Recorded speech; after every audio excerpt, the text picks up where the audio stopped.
I'm going to speak about how you can index your Office document with Elastic and file system crawler. I hope it's still sharing my screen. Still okay? Yes, it's okay, Mr. David. Okay, thank you so much. So to start with, I want to introduce a library named Apache Tika. And Apache Tika is a super powerful Java library which can detect and extract metadata from many file types like PowerPoint, Word, Excel, PDF documents, whatever you have. But keep in mind, it's a Java project, and this is important for the next slides. So it's a very popular, they updated recently to Apache Tika 1.26. So there is a release about one every 2 months or so. They are working hard on Apache Tika version 2, but it's not yet there. So everything I'm going to show you is based on the latest release that we have. I said that Apache Tika is supporting a lot of formats, and this is what you can see here. It can support HTML, XML, Microsoft Office documents, open documents. It can support also audio files, image, and what have you. But if you think about audio files and image, it's not going to perform speech-to-text extraction. It's just going to extract the metadata from those files. So those kind of features are not available in Tika. So for audio formats, videos, for example, you will only get the metadata information, like the duration of the MP3 file, for example, something along those lines. If you are a Java developer, so this code is going to be under, you are going to understand this code.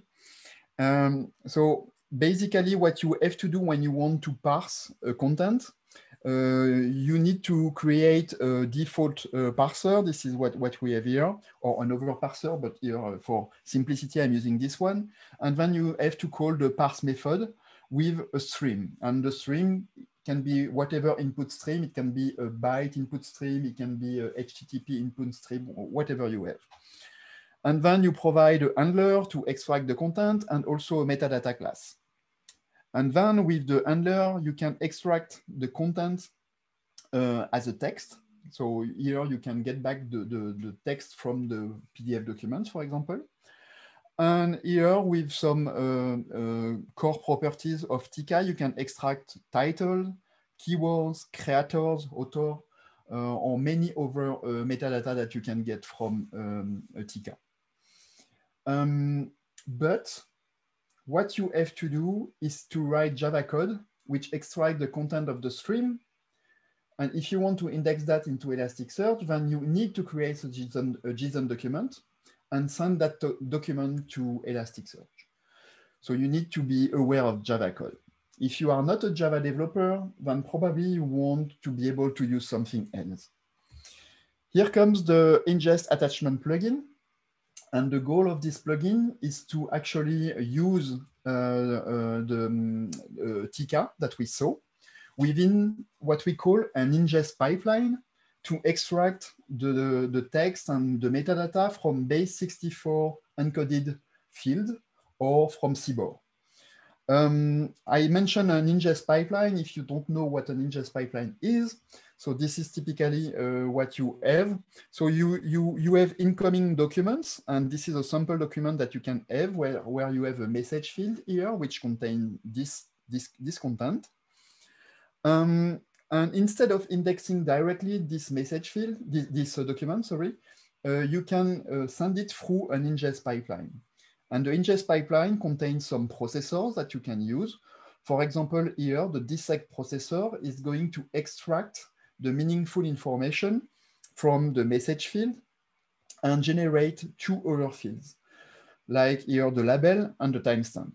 If you know Grok, for example, that's typically similar to Grok. Dissect is super similar to Grok, but it's much more efficient than Grok. And then you can apply a lowercase here filter, for example, on the label field. And if you look at what happened from foobar here in uppercase and lowercase, everything has been lowercase here. And that message at the end of the ingest pipeline can be now indexed in the inverted index in Elasticsearch. And that will be the source document that you are going to index. So using that, you can use the ingest attachment processor plugin, which is going to do the same enrichment that we saw, but by using Apache TK, which is built in this plugin, and extracting the text and the meaningful information that we need. To install the plugin, it's super easy. If you have a local installation, then you just have to install this plugin, as you can see in the documentation here. On cloud, if you are running on cloud, and I'm going to run a demo on cloud, then you just have to click on a button to automatically install as well this plugin. So let's have a look at the demo. So I have here a cluster running on the cloud, and I have my Elasticsearch nodes running. So I have, how many nodes I have here? 1, 2, 3 nodes, 3 Elasticsearch nodes. I have also Kibana running, and for the future demo that I'm going to run, I have also Enterprise Search, which is running here. So I have Kibana open already. And so one of the thing that you need to do, as I said, is to actually parse to generate base64 representation of the binary file that you have. So let's say that you have this text, this file that you want to send to Elasticsearch to extract that the information that it contains. Then you can use the base64 here to generate a version, an encoded version of this content. So here I'm going to copy this line, and then I will be able to use that again in my DevTools command here. So if you don't know DevTools, this is a super easy way to run commands to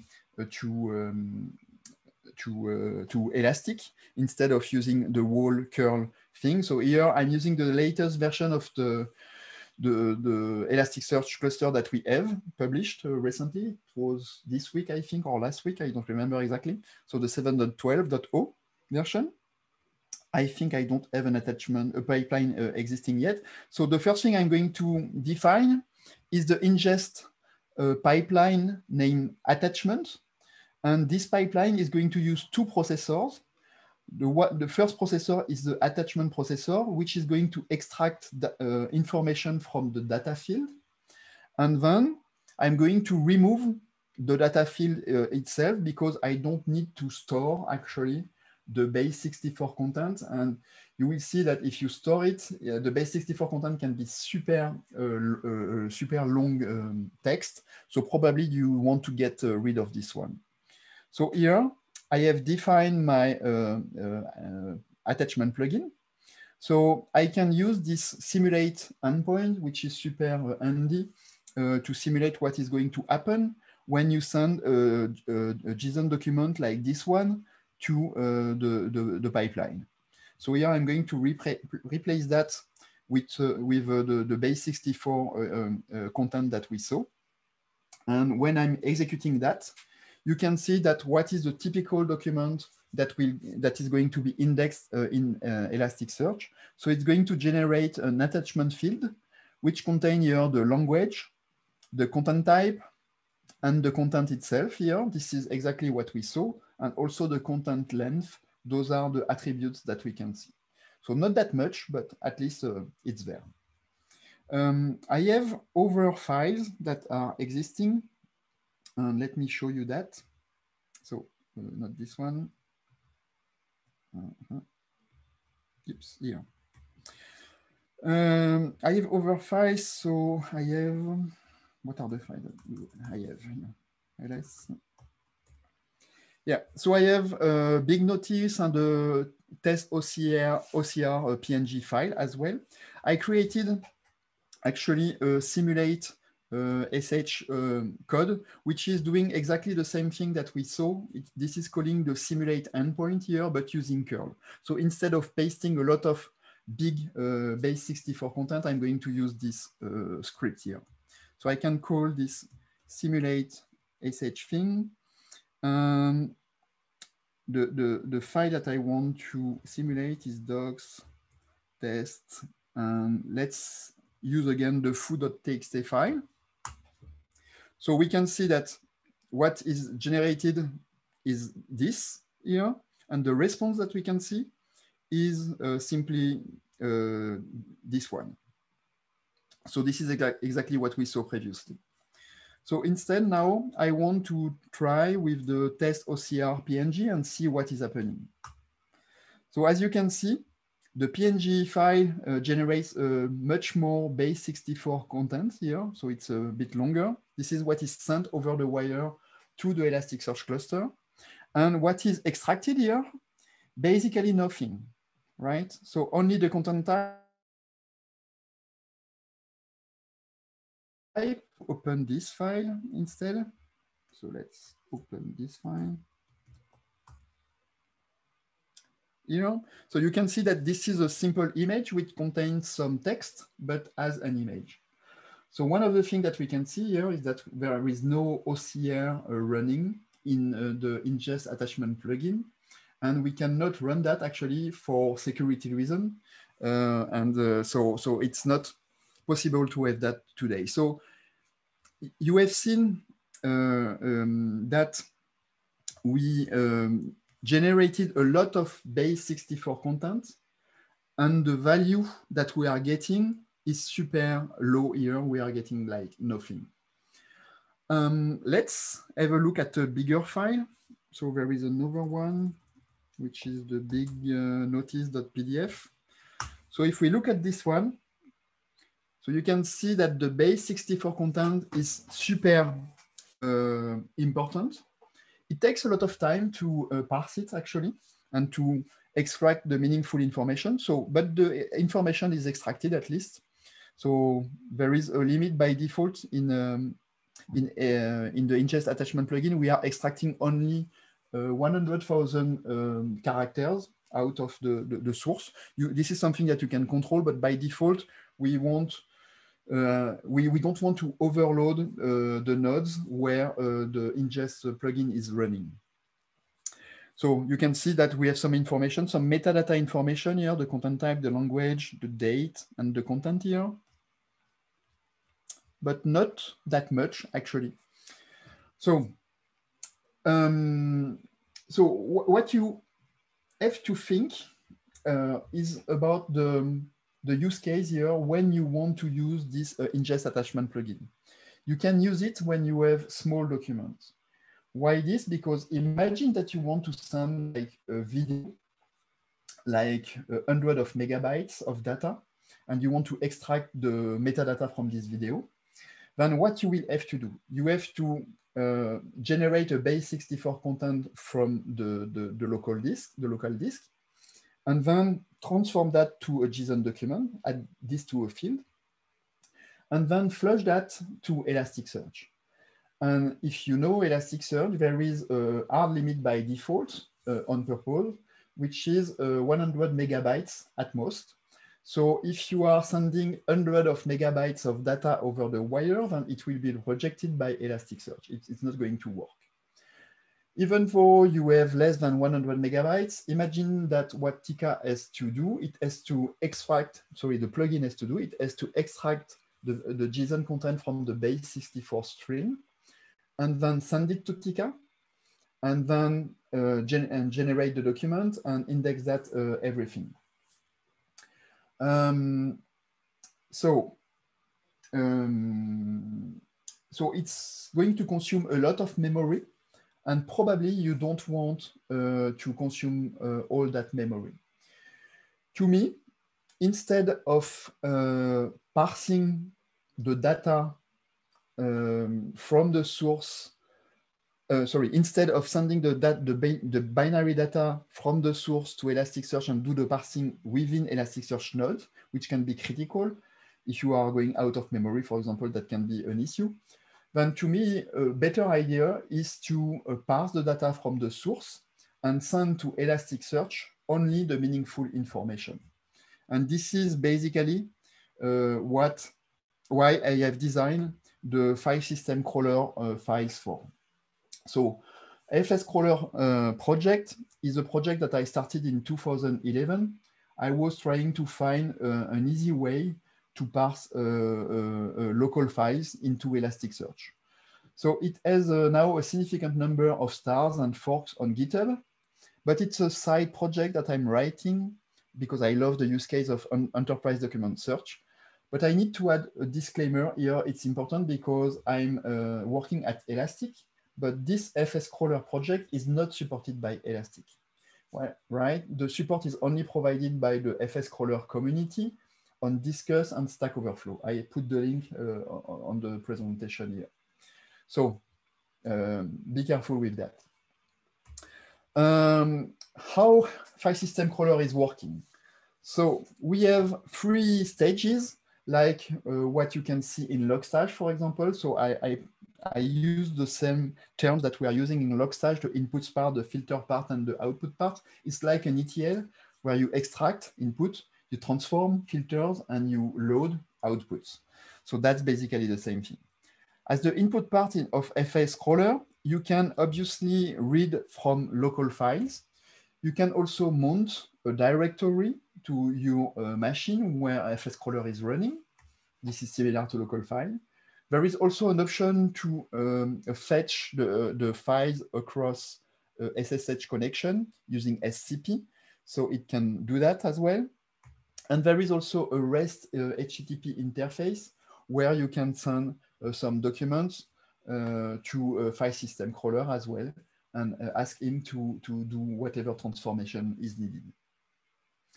Then the filter part, we have a JSON support, which means that if you have a lot of JSON files that you have extracted from whatever source and you want to index those files into Elasticsearch, you can use this JSON filter, which basically does nothing. It just reads the content of the file and send that as is to Elasticsearch.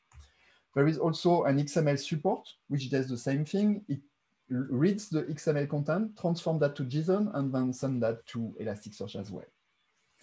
And of course, we have the support for Apache Tika, which is I would say, the most common use case for file system crawler, where we are doing the extraction of the text and the metadata that I mentioned previously. As the outputs, you can write to Elasticsearch 7, and we are also supporting the version -1, so Elasticsearch 6 is still supported in file system crawler. So what are the key features of file system crawler, and if you compare to the ingest attachment plugin? First of all, you saw the list of formats that Tika is actually supporting. The ingest attachment plugin does not support all those formats. For security reasons, because everything is running in Elasticsearch node and it can be tricky to have that, ingest attachment is only supported a few set of the file formats, like PDF documents, OpenOffice, and all the big ones. But when it comes to MP3 files, for example, or I don't know, whatever other files that are not supported, but like AutoCAD files or things like that, those are not supported by the ingest attachment plugin. So FS Crawler supports all of them. FS Crawler also adds the support for OCR using Tesseract behind the scenes. So if you have Tesseract running on your machine, then automatically OCR will be performed. So if you remember the PNG file that I sent to the ingest attachment plugin, there was no content extracted. And we will see in a moment that with FS Crawler, actually, that will be extracted by FS Crawler. We are supporting much more metadata than the ingest attachment plugin is generating by default. So I put a link here where you have all the generated fields that we are supporting, including the raw metadata fields, which is kind of useless, but if you have a corner case, use case, and Tika does not support out of the box this metadata field and does not recognize this metadata field as a standard one, then you can have access to the raw metadata fields if you wish. But it's super verbose, so be careful with that. It also supports language detection. this is something that actually I just discovered that the attachment plugin is supporting as well. So I kind of surprised about that. But okay, so that's a good news. For the language detection, for OCR, at least you can provide the library that is used for the language. So that's answer to one of the questions that Ismail asked. And for the FS crawler itself, I think it's only a Boolean. I don't remember exactly the setting that I put there. FS crawler comes with documentation. So there is the second link, for example, is a tutorial. So if you want to start with FS crawler, just read the tutorial and you will be able to index some few documents super quickly. So I'm going to show you that on a demo again. And let's do that. So what I need to do is to first share my screen again. So let's do that. Where is that? Yeah. Okay. So yeah.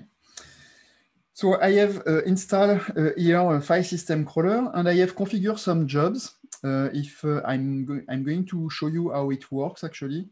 So do I have this already done? Yeah.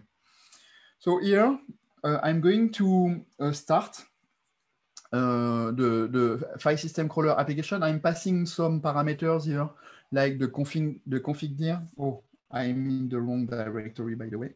It should be here. So let's do that. So here, a file system crawler found that there are some jobs existing in the config directory. And those jobs are the free ones that you can see here. So let me stop it. If you want to create a new job, let's call it new job, for example, then the job does not exist. It's going to create it. And if you want to look at what it has generated and basically what are the settings that you can deal with, the default one. So this is here the default settings that you have. So it's going to connect to a local node. It's going to do some OCR. This is where you can configure the language, by the way. And yeah, this is what I said for language detection. You can use only true or false. So there is no way to specify the language. But the plugin does this auto detection for you. You can use file system crawler on Windows. Yes, this is documented as well. Okay, so this is a typical job that then you need to edit. So I did already had some job. So let me show you the demo few docs. So I have here this setting file. So where I'm basically saying this is the place where I want to crawl all the files that I have in my test directory. And this is where we saw the three files that I tested with the ingest pipeline already. And I want to have a language detection. And I'm going to connect to Elasticsearch using my cloud instance. And this is my username and my password.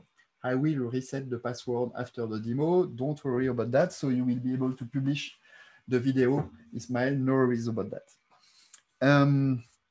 Okay, so let's run that here. And I'm going to also show you the logs of file system crawler in debug mode. So the job that I want to run is the job demo few docs here. You can pass this parameter on the command line as well. So what it's going to do, it's going to start crawling the files that I have.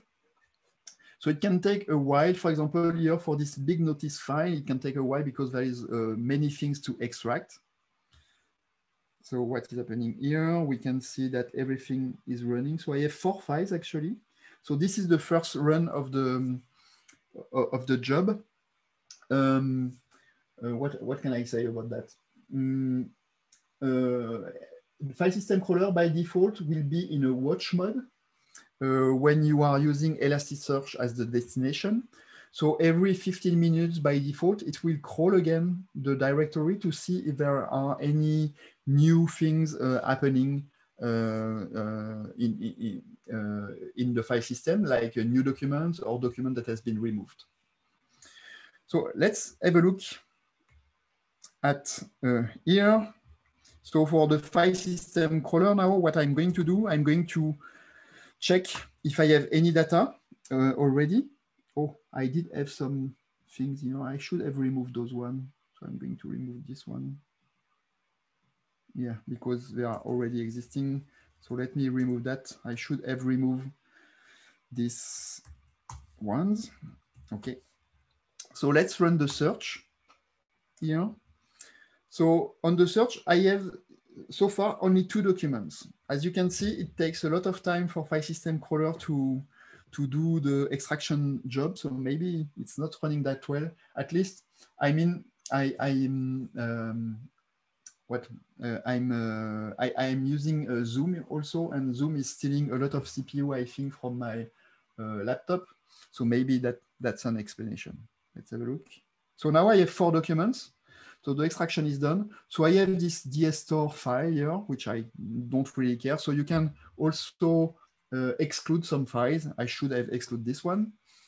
I have this text file that we saw, the full text, and the text content that we had. If you remember when we did the ingest pipeline here, and I still have it here, those are the only information that I got from the ingest pipeline. If we look again at what we have here, we can see that we have much more information, so the content. So in the meta, we have the language, but we have also some information about the file here, the content type, the creation date, modification date, indexing date, the file name, the URL, etc., etc. And if I look at the other docs, so this one is the big PDF document. So same, a lot of things has been extracted.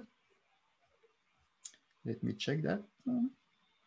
So I have to, yeah, to scroll down. A lot of content has been extracted, as you can see.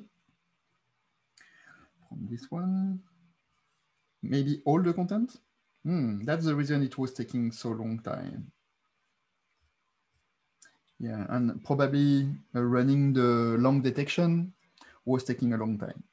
Okay, so now I have also more information about the metadata. For example, you can see here that I have the format again, the creator tool, the creation date, the metadata date. So those can be similar, but here those are different actually, and things along those lines. And then, if you remember my image, my test OCR PNG, now I can see that the content has been extracted, right? So I have 2 other questions in the chat. One of the questions is data to Logstash. There is an issue open for that. It's not supported yet out of the box, but this is something I have in mind. And it should not be that hard because with the next thing I'm going to show you, and actually even with the Elasticsearch output, you would be able to do that. So you can start an HTTP input in Logstash and send the HTTP output. Instead of sending that to Workspace Search that I'm going to show you in a moment, then you can send that to Logstash. So that should work, but I never tested that scenario yet. So I have to test that. My goal would be to support the bit format actually, and try to have that information and try to use, sorry, this protocol to send the information to Logstash and then have a bits input into Logstash. So here OCR has been working. Do we have any limitation in file size? The limitation, as far as I know, is the memory, the heap size that you are allocating to the file system crawler job. So by default, I think it's running with 1 GB of heap. Of course, if you want to index and parse a lot of big documents, then you will probably have to increase the heap size. You can, another question is, can we have extra info on the files, like the owner, the permission, etc.? Yes, you can. There is an option for that. It's working both, if I recall correctly, on Windows and on Linux for sure. On Windows, I'm not sure if the pull request has been merged or not. So this is something to check. So does it support tokenization and stemming? So this part, tokenization and stemming, is happening on Elasticsearch side. So with the content here, if you define the right analyzer that you want to apply to this field, then you can define that. In the documentation of FScrawler, for example, I'm showing you how you can tell Elasticsearch that this content field is actually a French content. So it's using the French analyzer behind the scene. So you can do that indeed. Okay, so let's index a bit more document. So here, I'm going to stop the job actually. And I'm going to run that again. But now I'm going to use the all docs. All docs contains much more documents that we saw. So let's run that and tail again. So I don't think I have very big documents there, so it should be a bit faster than what we saw. And let's have a look at Kibana again. So we can run the demo all doc search. So I have so far 23 documents, 26, and maybe that's enough. I don't know. Maybe I'm done. So here you can see some German content, and the detection worked actually.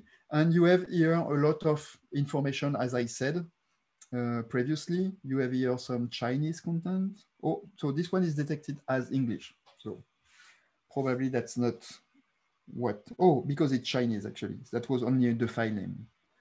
But I think I have some Chinese content somewhere.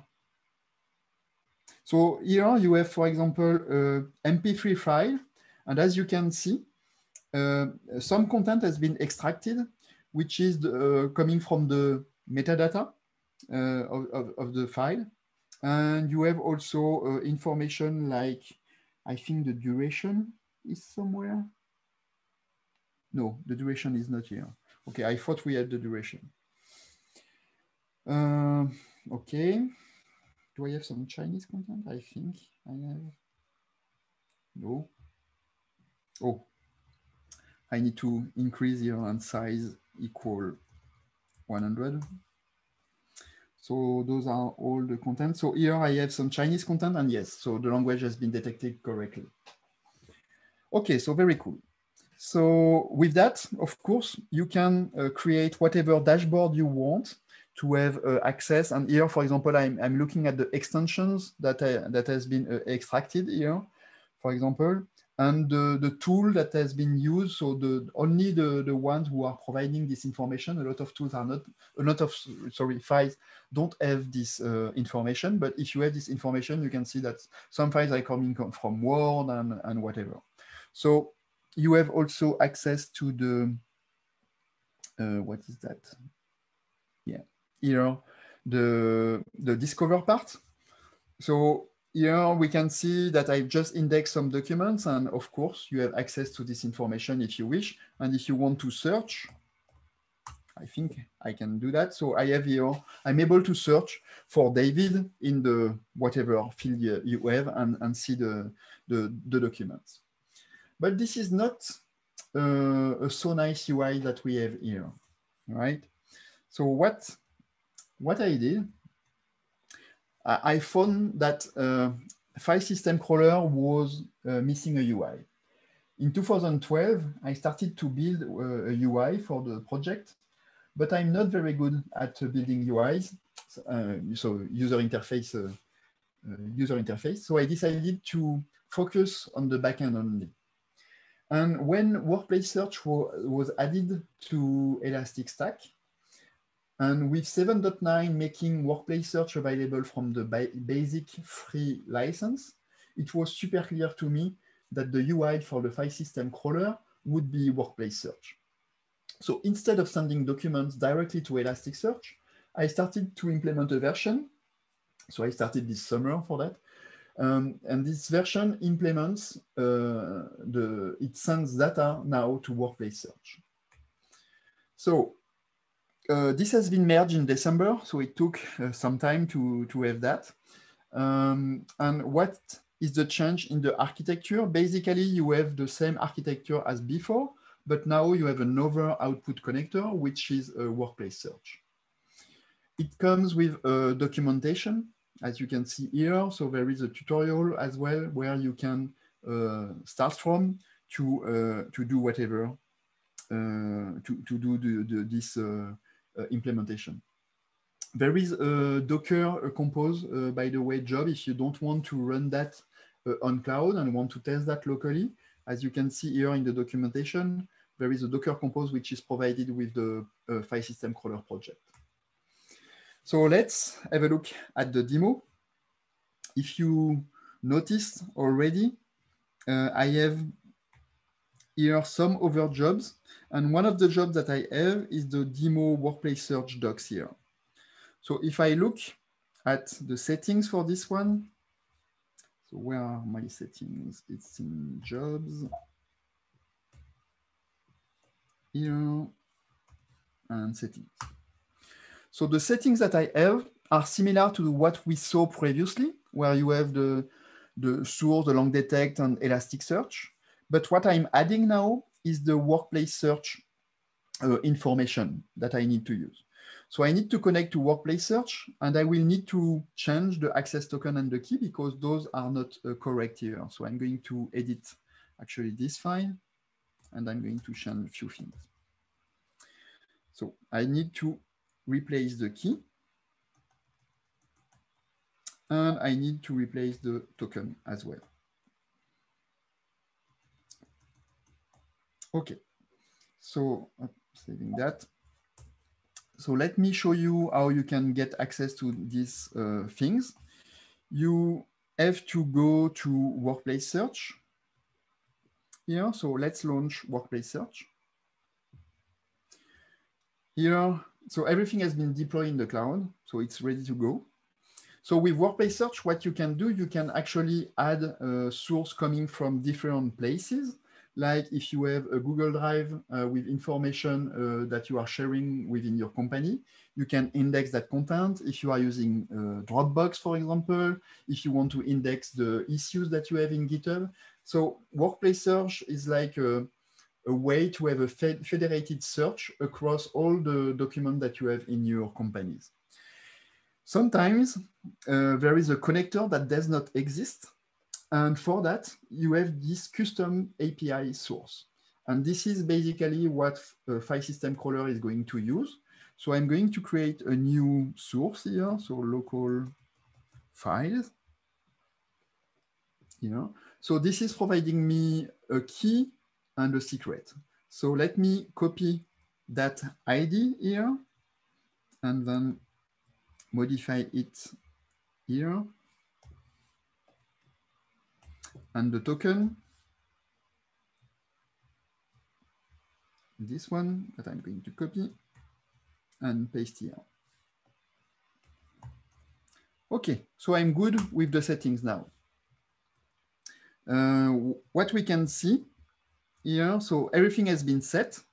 If I return to the source, I have yet nothing, no documents available in my Workplace Search instance. So let's send some documents. So let's run again the jobs. So I'm going to stop the logs here.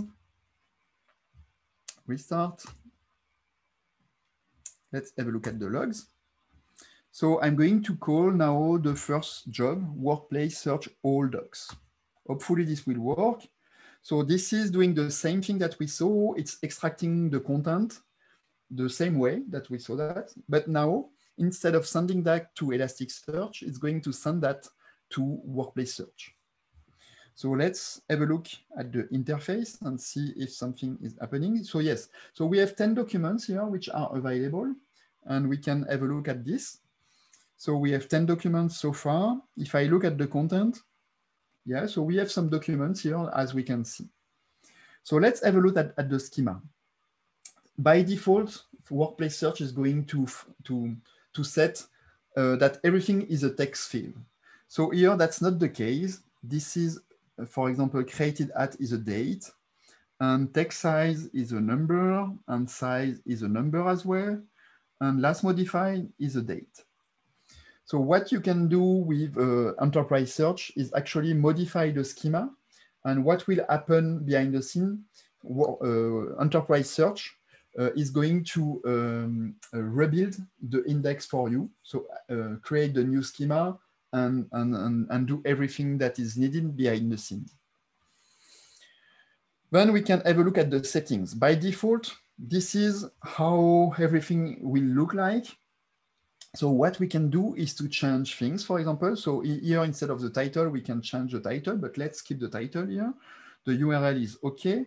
We can change the color if we wish. Okay, let's use this one. Why not? I don't know, this one. In the subtitle, instead of having the URL, let's use the MIME type. And the description, the body is okay. As you can see here, there is an example of all that here, the MIME type and the text. As the result detail, which is going to happen when we click on a document, this is how it will look like by default, but we can add other fields. So let's say we want to add, why not? Yes, the extension. Here, we can say we want to add the comments. Okay, we can add the keywords. Some documents have keywords, or let's call that tags, actually. That could be nice. The author, yeah, why not? Author. What else can we add? The body, of course, we need the body, which is the content. We want to show that. And let's add the title. We don't need the title. We need the language. Lang. Do we need something else? Oh yeah. Let's have a look at the size of the file, for example.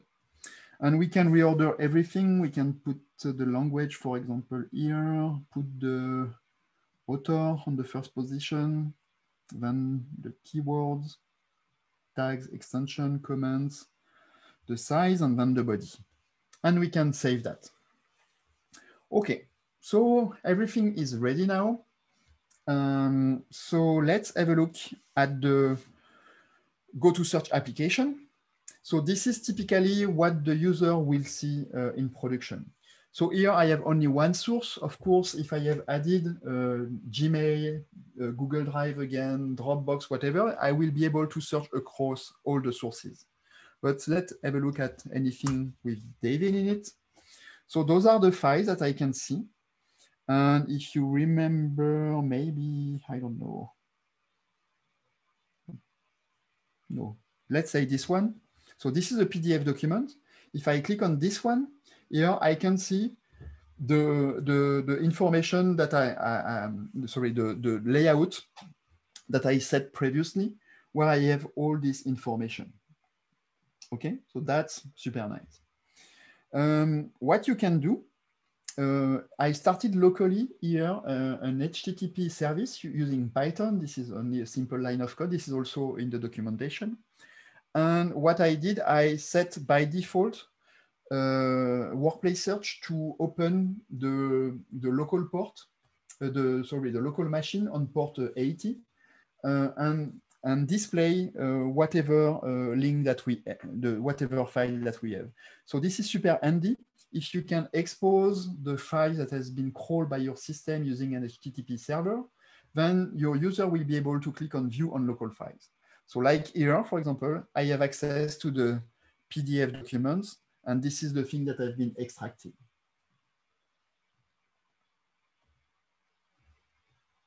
Okay. By the way, this is the way Workplace Search, the job is working nowadays. When you are using a Workplace Search output, the FSCrawler job is going to stop. There is no way for now for me to detect what has been removed in the in the drive that you are crawling. So because I don't have this information, I prefer to stop the service.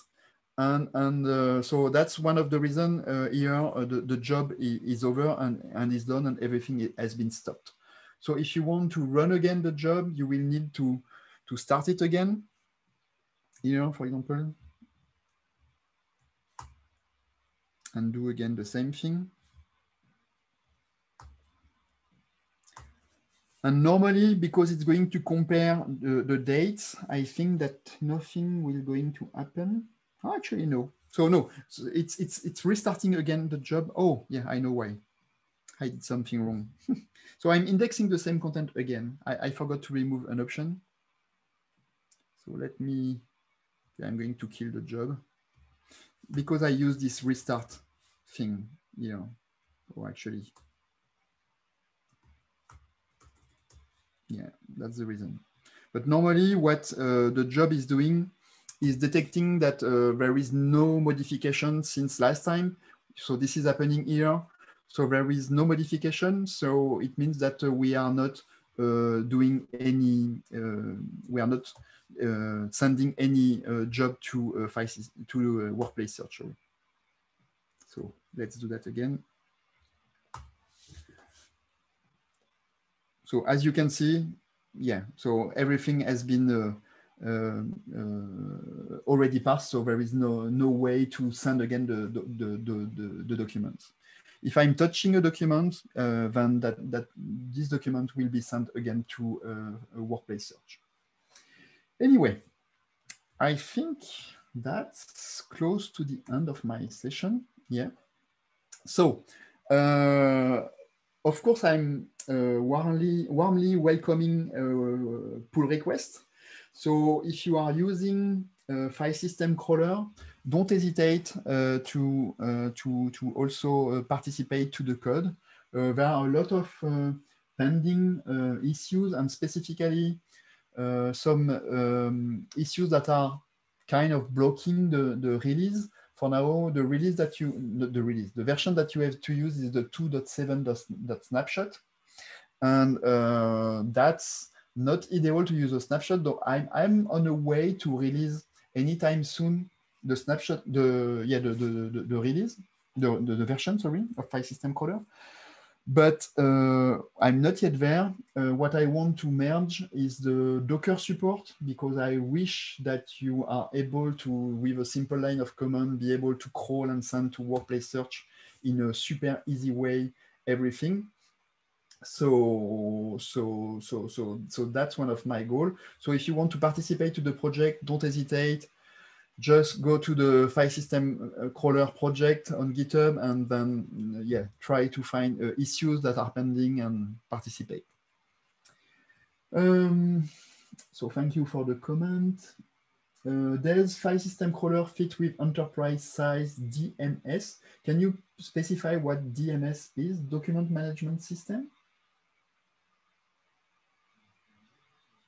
Document management system. So fit with enterprise size. I don't get that. I think he want to say if we have a lot of documents, or maybe if Scrawler can integrate it with let's say DMS like FileNet. I'm not sure, but I'm trying to explain the question. Okay. Yes, million of the document. Okay. So I know that someone on my former company, I was working at the French Custom when I discovered Elasticsearch. And at the French Customs, they use the file system crawler to scan a lot of documents. I don't know what a lot means, but it was probably millions of documents. That being said, I'm not super happy with the current implementation of the file system crawler watch service. And there is an issue open for that. I want to change this implementation, because to me, it's not that resilient. And sometimes I'm seeing people who have hard time to manage all those millions of documents. So the advice for that, for now, the workaround is to create multiple instances of file system crawler, which are crawling in different subdirectories. So let's say you have 1 million of documents, for example, and you have 10 directories, and each of them has 100,000 documents, then run 10 instances of file system crawler, and each one on its own subfolder. Then you will be able more easily to index the whole dataset. But I never tested myself file system crawler with millions of documents. I will be super happy to learn about that.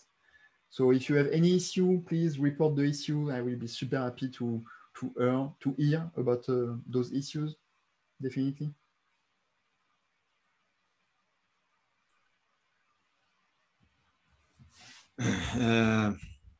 I think there is no more questions. Yeah. Of course, if anybody has any question, we can reach David on GitHub for fscrawler. And maybe in Twitter, I don't know. Yeah, Twitter, exactly. I'm going to share with you my Twitter handle. So you will see that in a moment. I think we have more one question on fscrawler. I'm going to answer it. So I think you can share, you can see my screen. So this is my account. I'm Dadone on Twitter here. And I will share after the session the link to this repository where I'm publishing the slides. So it's not available yet, but it will be released in a few moments. So where you have the slides for the presentation and the link as well to the file system crawler. So file system crawler again is here. And if I go to GitHub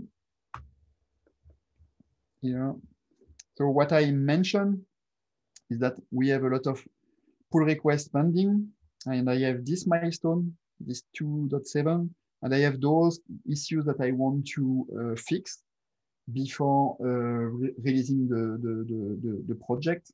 But as you can see, it's past due by about 2 years. But a lot of people are using the 2.7 version in production, actually, the snapshot version. But okay, this 2.7 snapshot version is much more stable than the 2.6. So please use the 2.7. So the question was, let me check. It's, how would you suggest maintaining conflicts with pre-replicated documents using fscrawler to save space and maintain consistency? Conflict. You mean duplicated documents, I guess? Yes, okay. So anytime, so what fscrawler is doing, fscrawler is generating an ID of the file depending on the path to the file. And this ID is encoded in a way that it's then providing a unique ID for the document. And anytime you are going to crawl again in the same directory, the same file, even for the date change, it will use the same ID in Elasticsearch. So it will update than the existing document. So that should answer your question.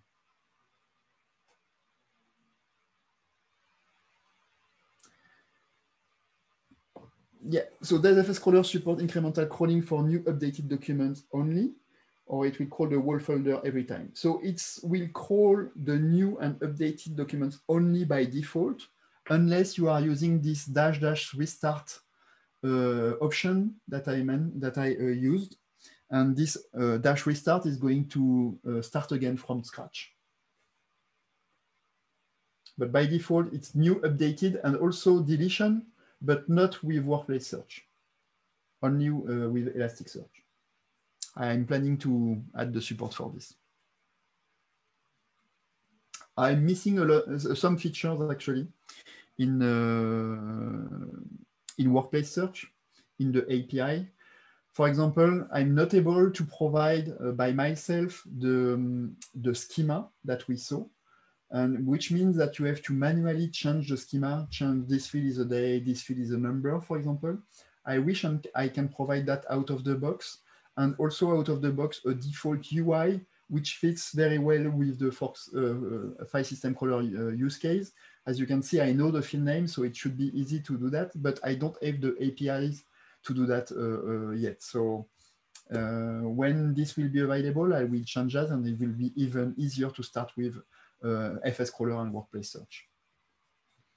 And while I'm at it, I can show you something. Yeah, I can show you. So this slide, those are the things I'm working on and that needs to be done before not before, this is kind of the roadmap, I would say. So I mentioned that I want to have a new crawling implementation, and there is a Java class named Watch Service that I want to explore, because this one is much more, it's super closer to what Filebit is doing, for example, to detect changes. The OS can send that information to the Java classes using the Watch Service. So I want to leverage that. Today, the implementation is kind of dummy or dumb. What I'm doing, I'm trying to compare dates. So the last time I called the whole file system and the last time a file has been touched, then I'm comparing those two dates. And if it's more recent, then I'm sending that to Elasticsearch. Otherwise, I'm skipping the file. So instead, using the Watch Service, it might be much more efficient to use a Watch Service. So this is something I want to explore. The Docker image is on the way. We are super close to have it. What I want to have as well is to support the jobs and configurations and the status of the run in Elasticsearch itself in a specific admin indices, I would say.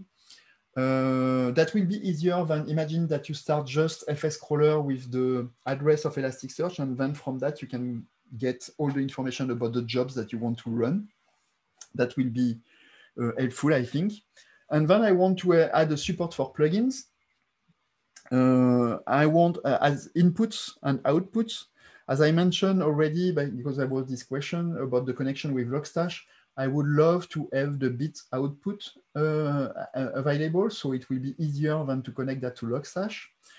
And then as input, I would like to explore the AirSync input. Imagine that you have a machine which is available remotely, and you run an AirSync service on it, and then FS crawler knows how AirSync works, and you can then AirSync the file that you are adding in this remote file system. Also the Dropbox input, but this one, I'm not sure I will actually implement this one because it's available out of the box in Workplace Search. So I would say that it's not needed. The S3 input, sorry, S3, pardon my French. S3 input is much more interesting, I would say, because it's similar to crawling a file system. And probably Google storage as well might be something. We'll see.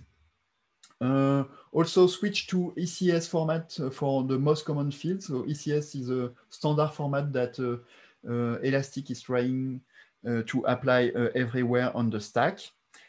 And extract more ACL information. Today, I'm able to extract some information like the group and the user or things like that.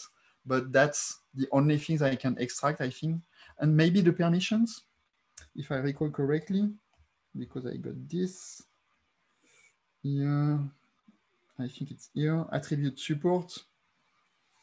So yes, it will generate attribute owner, attribute group, and permissions if you set attribute support to true. But on Windows system, permissions and group are not generated. So we need to add more support for that.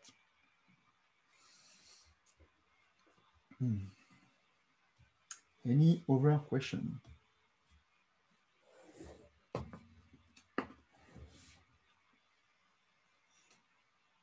As I said, it's available for free. File System Crawler is under Apache 2 license. Workplace Search it is available within the basic license, which is available for free. Of course, if you want to have advanced use case, like you want to connect workplace search with, I don't know, LDAP, for example, a service, then this is a platinum option that you have to buy. Most of the options are available, by the way, on cloud, if not all. So, and this is the easiest way to start instead of deploying everything by yourself. You have 15 days or 14 days, I think, for free to run a cloud, so without any credit card. So if you want to test that out, just start a cluster and you will be done.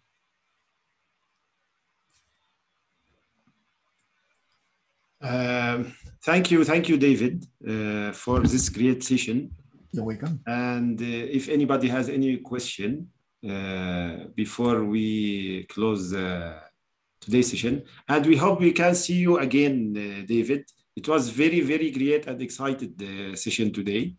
Thank you. Maybe the most important one. Yeah, you know what? This is the first time I'm presenting this session.